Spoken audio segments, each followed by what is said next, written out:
Today, I am announcing a 25% tariff on all steel and aluminum imports. After President Trump signed an order taxing foreign steel and aluminum makers on imports to the U.S. These foreign companies will move to the United States, will make their steel and aluminum in the United States. President Trump following through with new 25% tariffs on imported steel and aluminum. This includes imports from our close allies like Canada and Mexico. These tariffs will take effect almost immediately. We must protect American jobs and industries from unfair foreign competition. The world of international trade was shaken on February 9, 2025. Speaking from Air Force One, former U.S. President Donald Trump dropped a bombshell. This move marked a significant escalation in Trump's protectionist trade policies.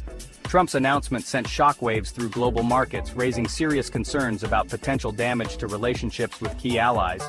The tariffs represented a significant departure from established trade norms.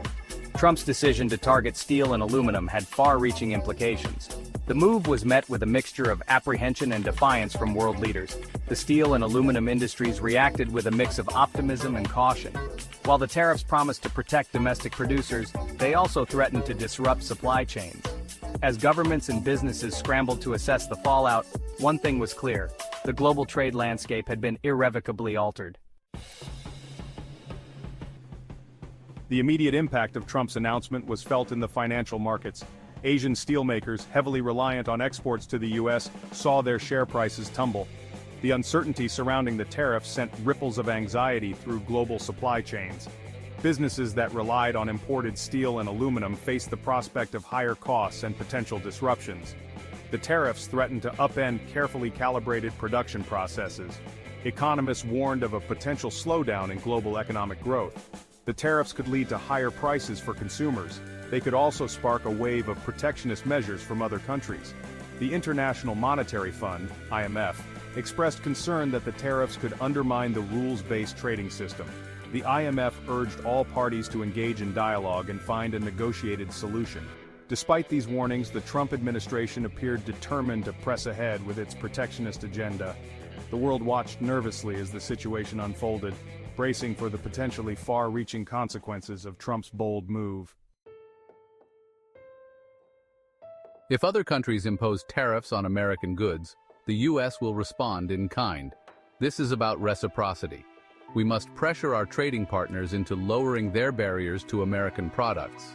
Central to Trump's tariff strategy was the concept of reciprocity. He argued that if other countries imposed tariffs on American goods, the U.S. would respond in kind. This tit-for-tat approach was intended to pressure trading partners into lowering their barriers to American products.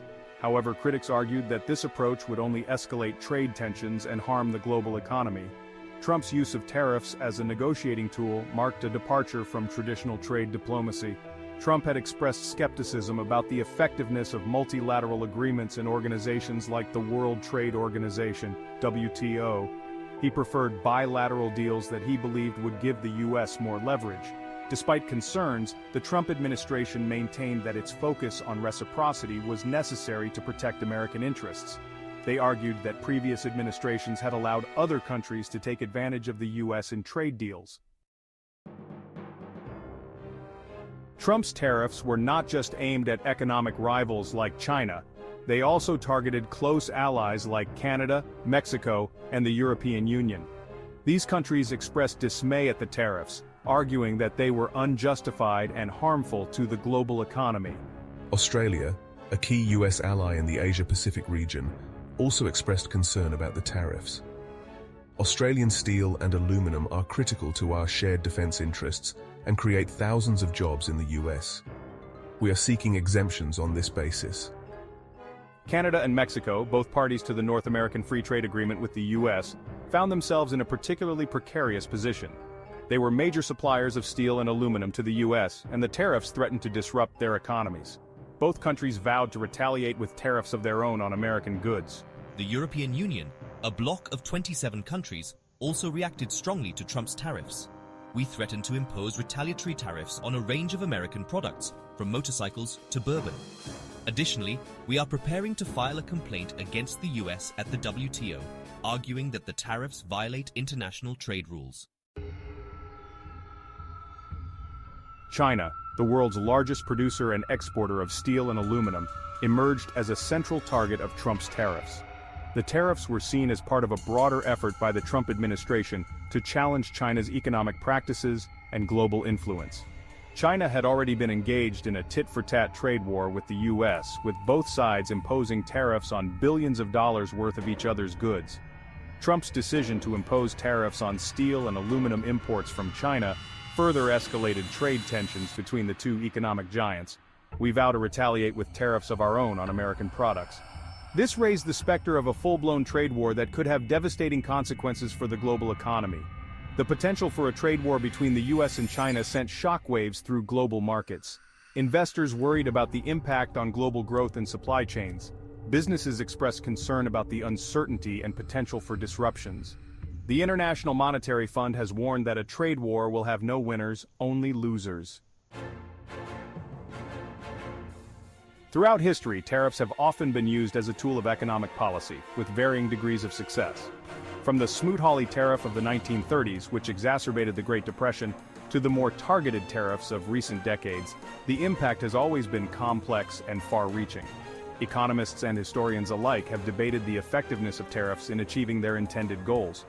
While some argue that they protect domestic industries, others contend that they lead to higher prices for consumers and strained international relations. As the global economy continues to grapple with the fallout from these tariffs, the path forward remains uncertain. Nations must navigate a complex web of trade relationships, balancing protectionist policies with the need for international cooperation. The long road ahead will require careful negotiation, mutual understanding, and a willingness to adapt to an ever-changing economic landscape.